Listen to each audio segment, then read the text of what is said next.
اللہ کے حکم پر چلنا اطاعت، اللہ کے حکم کو توڑنے سے بچنا تقویٰ. بات تو ایک ہی ہو گئی. اور آخری اصطلاح کیا ہے؟ عبادت. عبادت بنا عبد سے، عبد کے معنی غلام، اللہ کی ہمہ وقت ہمہ تن غلامی. ایک ہوتا ہے ملازم، ملازم ہمہ وقت ملازم نہیں ہوتا، 8 گھنٹے کام کرنے کا پابند ہے، 9 گھنٹے وہ آپ کے برابر ہے. وہ بھی ایک ووٹ رکھتا ہے، آپ بھی ایک ووٹ رکھتے ہیں. وہ بھی شہری ہے اس ریاست کا، آپ بھی شہری ہے. امپلائر امپلائی ریلیشن شپ میں رتبے کا فرق نہیں ہوتا، کام کا کام مسئلہ ہے. آپ کام کر رہے ہیں، وہ آپ کو اجرت دے رہا ہے. 8 گھنٹے مزدور آپ کا کام کر رہا ہے، 9 گھنٹے، تو بالکل آپ کے برابر آزاد شہری. پھر یہ کہ ملازم اگر آپ نے رکھا ہے باورچی کی حیثیت سے، وہ آپ کا خانسامہ ہے، اس سے آپ یہ نہیں کہہ سکتے کہ میرا کموڈ بھی صاف کر دو. کہہ سکتے؟ وہ صاف جواب دے گا، جناب میں اس کام کے لیے ملازم ہوں، اس کے لیے ملازم نہیں ہوں. لیکن جو غلام ہوتا تھا عبد، وہ ہمہ وقت غلام، ہمہ تن غلام، جو حکم دیا جائے ماننے پہ مجبور، کسی وقت انکار نہیں، کسی کام سے انکار نہیں. وہ غلام جو مملوک تھا، آقا کی ملکیت تھا، اس کو عبد کہتے تھے. اس سے نفس عبادت بنا. یا ایھا الناس اعبدوا ربکم، اے لوگوں اپنے رب کی بندگی اور عبادت اختیار کرو. اور فرمایا قرآن مجید میں وما خلقت الجن والانس الا لیعبدون، میں نے تو انسانوں اور جنوں کو پیدا ہی اس لیے کیا ہے کہ میری عبادت کریں. یہ تو غرض تخلیق ہے، غایت وجود ہے. اسی کو کہا شیخ سعدی نے ترجمانی کرتے ہوئے، زندگی آمد برائے بندگی، زندگی بے بندگی شرمندگی. زندگی تو اللہ نے دی ہمیں اس لیے. اب 4 الفاظ نوٹ کیے آپ نے: اسلام، اطاعت، تقوی، عبادت. صحیح ہے؟ ان میں 19-20 کا فرق ہے. اسلام کے معنی to surrender, to submit, to give up resistance, مخالفت چھوڑ دینا، ہتھیار رکھ دینا، گردن نہادن، سپردن، اپنے آپ کو حوالے کر دینا. یہ سب کیا ہے؟ اسلام. اطاعت اللہ کی اور اس کے رسول کی دلی آمادگی سے اس کا کہنا ماننا. تقوی اللہ کے کسی حکم کو نہ توڑنا، بچنا اس سے کہ اللہ کے کسی حکم کی خلاف ورزی ہو جائے. اور عبادت ہمہ تن، ہمہ وجود، ہمہ وقت اللہ کا بندہ بن جانا. یہ ہے پہلی چھت. اس میں ایک نوٹ ہے آف کوشن. ہمارا جو باتیں میں نے اب تک کہی ہیں اس میں کوئی چیز نئی نہیں ہے، آپ سب جانتے ہیں، ایک بچہ جانتا ہے. لیکن ایک بات ہمارے ذہنوں سے نکل گئی اور اس نے سارا فطور پیدا کر دیا، وہ یہ کہ ہم یہ بھول گئے کہ یہ بندگی، یہ اسلام، یہ عبادت، یہ اطاعت جزوی نہیں ہو سکتی، کلی ہوگی. یہ نہیں کہ اللہ کے کچھ احکام قبول اور کچھ رد، کچھ سر پر، سر آنکھوں پر اور کچھ پاؤں تلے. یہ اگر ہوگا تو اس کے معنی کیا ہے؟ یہ تمسخر ہے، استہزاء ہے، ڈھٹائی ہے، مذاق اڑانا ہے اللہ کے دین کا. اور کل میں تجزیہ کر کے بتا چکا ہوں کہ اس میں جو چیز مانی جا رہی ہے وہ بھی اللہ کے حکم کی وجہ سے نہیں، اپنے نفس کی پسند کی وجہ سے. جو مانی جا رہی ہے وہ بھی اللہ کی اطاعت نہیں، نفس کی اطاعت. اور میں وہ آیت سنا چکا، افتؤمنون ببعض الکتاب وتکفرون ببعض، کیا تم ہماری کتاب اور شریعت کے ایک حصے کو مانتے اور ایک کو نہیں مانتے؟ سود کس نے حرام کیا؟ اللہ نے. سور کس نے حرام کیا؟ اللہ نے. شراب کس نے حرام کی؟ اللہ نے. بڑا دیندار بنا پھرتا ہے، شراب تو نہیں پیتا، سور نہیں کھاتا، سود کھاتا ہے. بتائیے کوئی منطقی اس کے لیے دلیل؟ اگر تو اللہ کی حرمت کی وجہ سے ہے تو میں دعوے سے کہتا ہوں کہ خنزیر کی حرمت اور شراب کی حرمت سود کی حرمت کے 100ویں حصے کے برابر بھی نہیں. حدیث سنا چکا ہوں آپ کو. الربا 70 جزءا، سود کے گناہ کے 70 حصے ہیں.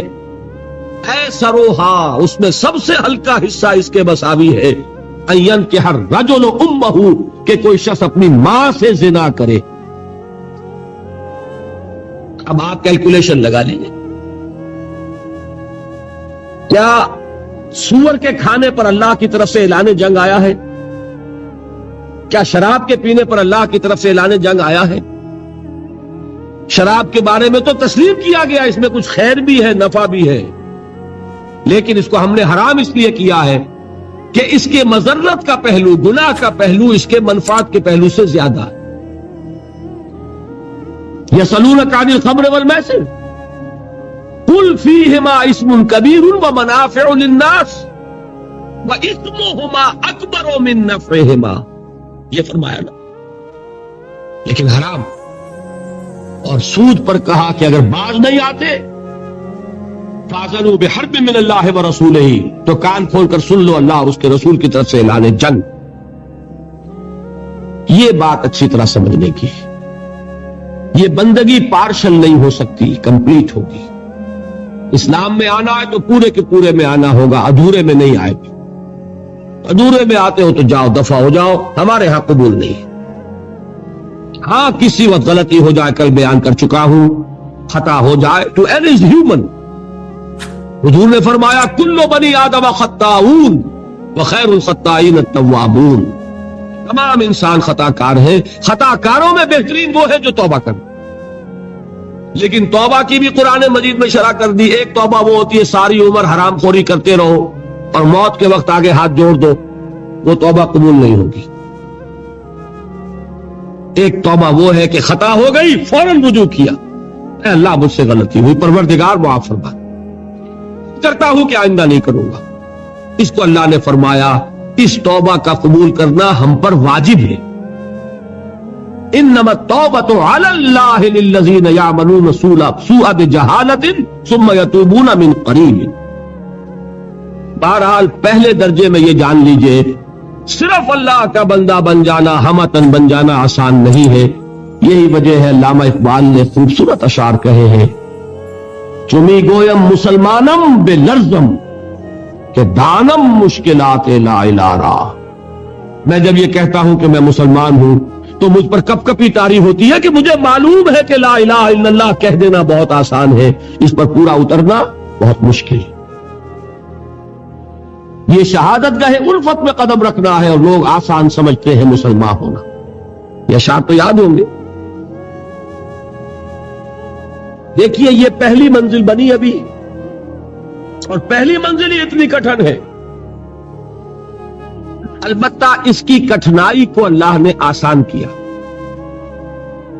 4 ایسے عمل ہمیں عطا فرما دیے کہ اگر ان کی پابندی کریں گے تو آسان ہو جائے گا اللہ کی بندگی کرنا. نماز اس لیے تاکہ یاد رہے کہ ہم نے اللہ سے یہ عہد کیا ہے. 5 مرتبہ اپنے کاموں سے نکلو، کہیں غفلت طاری نہ ہو جائے. آؤ اپنے عہد کو تازہ کرو. ایاک نعبد و ایاک نستعین، پروردگار میں عہد کرتا ہوں، تیری ہی بندگی کرتا ہوں اور کروں گا، اور تجھی سے مدد چاہتا ہوں اور چاہوں. حفیظ جالندری کا ایک بڑا پیارا شعر ہے، سجدے میں گر کر آدمی کیا کرتا ہے. بڑا پیارا شعر ہے. سرکشی نے کر دیے دھندلے نقوش بندگی، آؤ سجدے میں گریں لوح جبیں تازہ کریں. ہمارے تو ماتھے پہ لکھا ہونا چاہیے کہ یہ بندہ ہے، اللہ کا بندہ. سرکشی جو ہے اس کی وجہ سے یہ نقش کچھ مدھم ہو گئے ہیں. سجدے میں گرو اور تازہ کرو تاکہ وہ نقش بندگی جو ہے پھر اجاگر ہو جائے. سرکشی نے کر دیے دھندلے نقوش بندگی، آؤ سجدے میں گرے لوح جبیں تازہ کرے. نماز کیا ہے؟ بندگی کے اقرار کو تازہ کرے. پھر اس عبادت میں آڑے آتے ہیں انسان کے نفسانی خواہشات. اس نفسانی خواہشات کا مقابلہ کرنے کے لیے کیا دیا؟ روزہ۔ حضور نے فرمایا الصوم جنتن، روزہ ڈھال ہے۔ نفس کا حملہ کس پر روکو گے؟ روزے کی ڈھال پر۔ پیٹ کھانے کو مانگتا ہے لیکن اپنے اندر ضبط پیدا کرو۔ 1 مہینے تک صبح سے شام تک شدید بھوک کے باوجود نہیں کھا رہے، حلال چیزیں نہیں کھا رہے، بہترین پھل موجود ہے فریج کے اندر، حلق میں کانٹے پڑ رہے ہیں اور فریج کے اندر روح افزا کی بوتل موجود، نہیں پی رہے، کیوں؟ کہ اللہ کا حکم نہیں۔ اگر اس کی عادت ہو جائے گی تو بقیہ 11 مہینے حرام سے تو بچو گے کہ نہیں؟ یہ مشق ہے، یہ بندگی کی مشق کرائی جا رہی۔ پریڈ کرتا ہے ایک فوجی کس لیے؟ جس وقت پریڈ کر رہا ہے اس وقت جنگ تو نہیں ہو رہی نا، لیکن مشق کرے گا تو چاق و چوبند رہے گا کہ جب جنگ ہوگی تب بھی یہ چاق و چوبند رہے اور ایک کوشن پر موو کرے، ایک کمانڈ کے اوپر آگے ٹوٹ پڑے۔ اس کی عادت کرنی پڑتی ہے۔ تو نفس کے حملوں کو روکنے کی عادت پیدا ہوئی کس سے؟ روزے سے۔ اللہ کی بندگی میں ایک بہت بڑی رکاوٹ ہے مال کی محبت۔ مال محبوب ہے، یہ تو میں آپ کو اقسام شرک میں بتاؤں گا۔ زر پرستی بھی شرک ہے جسے کوئی نہیں جانتا، قبر پرستی کو تو جانتے ہیں شرک ہے اور ہے، زر پرستی بھی شرک ہے یہ کسی کو پتا نہیں، اور نفس پرستی بھی شرک ہے یہ کسی کو پتا نہیں۔ یہ تو وہ موضوع آئے گا ابھی انشاءاللہ، لیکن ذہن میں رکھیے سب سے بڑی دل کے اندر جو نجاست ہے وہ حب مال کی ہے، مال کی محبت۔ اس کو کھرچنے کے لیے کیا چیز عطا فرمائی؟ زکوٰۃ۔ مال نکالو، اور یہ ساری برکات جمع کر دی کس میں؟ حج میں۔ نماز کی برکت بھی ہے، اس میں طواف ہو رہا ہے، شاعر الہی ہے، اور پھر اس میں مال بھی خرچ ہو رہا ہے، وہ زکوٰۃ کی برکت آ گئی۔ احرام کی پابندیوں میں روزے سے مشابہت ہے، روزے میں تعلق زر و شو نہیں ہے نا، اور احرام میں نہیں ہے۔ تمام برکات کو جمع کیا ہے حج میں۔ یہ عبادات کس لیے دی گئی؟ یہ ٹریننگ کورس ہے ایک بندہ مسلم کا، بندہ مومن کا، کہ اسے اللہ کی ہمہ بندگی کی عادت پیدا ہو، صلاحیت پیدا ہو جائے، وہ واقعتاً اللہ کے احکام پر چلنے کے قابل ہو جائے، اس میں تقوی پیدا ہو جائے۔ یا ایھا الذین آمنوا کتب علیکم الصیام کما کتب علی الذین من قبلکم لعلکم تتقون۔ اہل ایمان، تم پر روزے فرض کیے گئے جیسے کہ تم سے پہلی امتوں پہ فرض کیے گئے تھے، تاکہ تمہارے اندر تقوی پیدا ہو۔ تو یہ جان لیجئے یہ 4 ستون اور یہ چھت۔ ایک بات میں ذرا عرض کر دوں، برا نہ مانیے، اگر کسی جگہ 4 ستون کھڑے ہو اور اوپر چھت ہونا تو آپ کیا کہیں گے؟ پاگل پن ہے، یہ ستون کاہے کے لیے کھڑے کی؟ ستون بامانی تبھی ہے جب چھت سپورٹ کر رہا ہو، ورنہ وہ یادگار تو ہو سکتی ہے کوئی، باقی اس کی کوئی افادیت نہیں۔ بالکل یہی حال ہے ان لوگوں کا جنہوں نے صرف نماز، روزہ، حج، زکوٰۃ کو پکڑا ہوا ہے اور اللہ کے حلال و حرام سے آزاد۔ وہ پوری بندگی ان کے سامنے ہی نہیں، پوری زندگی میں اللہ کی غلامی یہ پیش نظر ہی نہیں۔ نماز، روزہ، حج، زکوٰۃ یہ کر لیا اور دین کے تقاضے گویا کہ پورے ہو گئے، جو بھی ہم سے دین کا مطالبہ تھا ہم نے ادا کر دیا۔ اس کی مثال یہی ہے کہ 4 ستون ہے، چھت نہیں۔ اس کا وائسی ورثہ بھی ہے، چھت ہو ہی نہیں سکتی جب تک ستون نہ ہو، لہذا وہ اللہ کی بندگی ہمہ تک نہیں ہو سکے گی اگر یہ ستون ہی تم نے قائم نہیں کی۔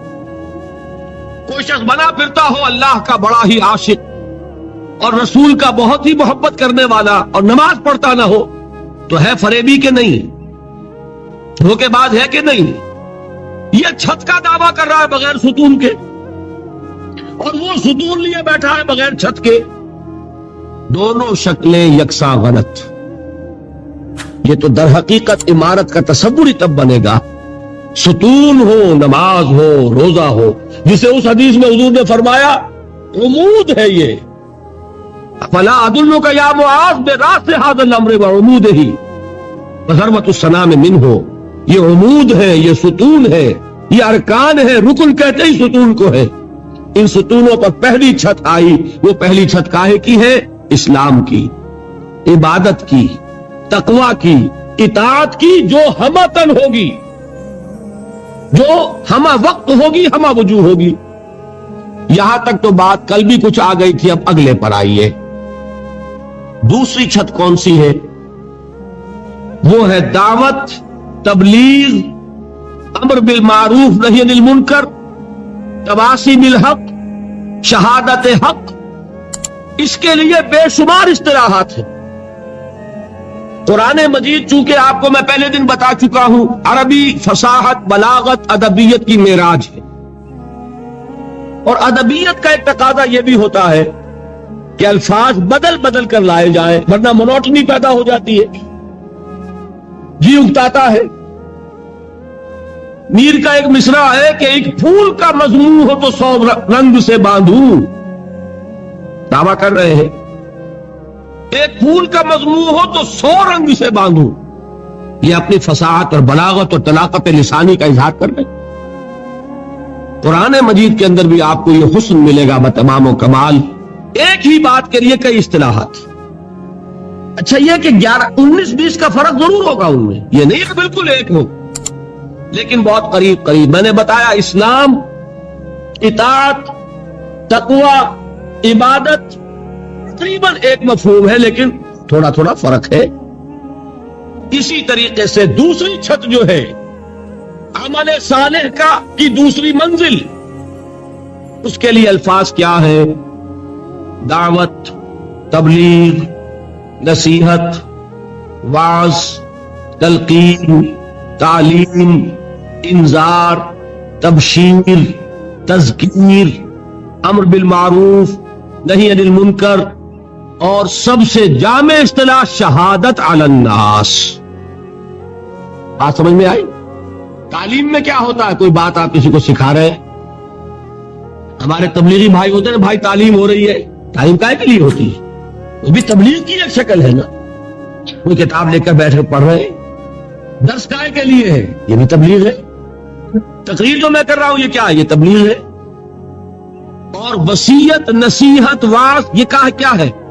یہ بھی کسی کو کوئی بات سمجھانی ہے، آمادہ کرنا ہے۔ امر بالمعروف، نیکی کا حکم دینا، نہی عن المنکر، اور بدی سے روکنا، یہ کیا ہے؟ یہ بھی دعوت و تبلیغ ہے۔ تذکیر کے معنی نصیحت، فذکر بالقرآن من یخاف وعید۔ تبشیر کے معنی بشارت، یعنی پیٹھ ٹھوکنا کہ اگر سیدھے راستے پر آؤ گے اللہ تعالیٰ تمہارے لیے تمہیں اجر و ثواب سے نوازے گا۔ انذار کے معنی خبردار کرنا، میں نے وہ آیات آپ کو سنائی تھی، وما ارسلناک الا مبشرا ونذیرا، اے نبی ہم نے نہیں بھیجا ہے آپ کو مگر بشیر اور نذیر بنا کر، خبردار کرنے والے اور بشارت دینے والے۔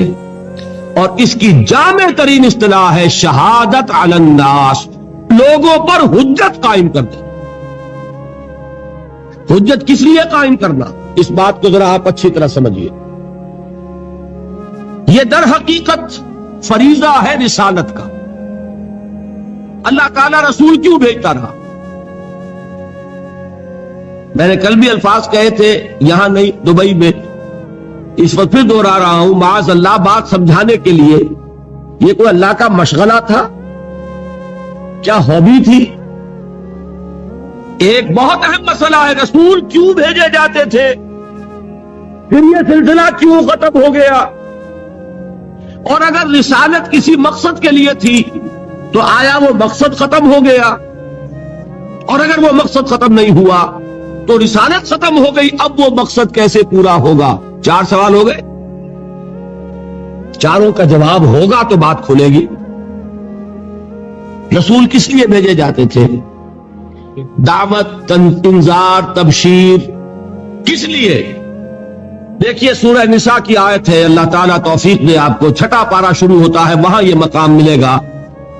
بہت سے رسولوں کا اللہ نے وہاں نام لیا ہے، بعض مقامات قرآن مجید کے ہیں جہاں انبیاء اور رسولوں کے ناموں کے گلدستے ہیں۔